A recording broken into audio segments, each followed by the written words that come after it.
ابو امام رضی اللہ تعالیٰ عنہ سے روایت ہے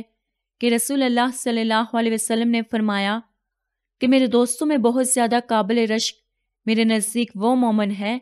جو سب کے بار یعنی دنیا کے ساز و سامان اور مال و عیال کے لحاظ سے بہت ہلکا پھلکا ہو، نماز اس کا بڑا حصہ ہو اور اپنے رب کی عبادت خوبی کے ساتھ اور صفت احسان کے ساتھ کرتا ہو،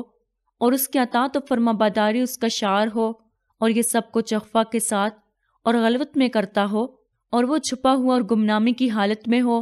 اور اس کی طرف انگلیوں سے اشارے نہ کیے جاتے ہوں، اور اس کی روزی بھی بقدر کفاف ہو، اور وہ اس پر صابر و قانع ہو۔ پھر رسول اللہ صلی اللہ علیہ وسلم نے اپنے ہاتھ کی چٹکی بجائی، جیسے کہ کسی چیز کے ہو جانے پر اظہار تعجب یا اظہار غیرت کے لیے چٹکی بجاتے ہیں، اور فرمایا جلدی آ گئی اس کی موت، اور اس پر رونے والیاں بھی بہت کم ہیں، اس کا ترکہ بھی بہت تھوڑا ہے۔ تشریح: رسول اللہ صلی اللہ علیہ وسلم کے ارشاد کا مطلب یہ ہے کہ اگرچہ میرے دوستوں اور اللہ کے مقبول بندوں کے الوان و احوال مختلف ہیں، لیکن ان میں بہت زیادہ قابل رشک زندگی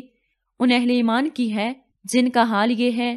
کہ دنیا کے ساز و سامان اور مال و عیال کے لحاظ سے وہ بہت ہلکے، مگر نماز اور عبادات میں ان کا خاص حصہ،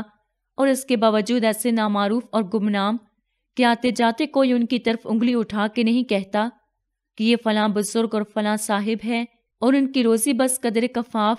لیکن وہ اس پر دل سے صابر و قانع۔ جب موت کا وقت آیا تو ایک دم رخصت، نہ پیچھے زیادہ مال و دولت، اور نہ جائیداد و مکانات اور باغات کی تقسیم کے جھگڑے، اور نہ زیادہ ان پر رونے والیاں۔ بلا شبہ بڑی قابل رشک ہے اللہ کے ایسے بندوں کی زندگی، اور الحمدللہ کہ اس قسم کی زندگی والوں سے ہماری یہ دنیا اب بھی خالی نہیں ہے۔ اللہ تعالی ہم سب کو عمل کرنے کی توفیق عطا فرمائے، آمین۔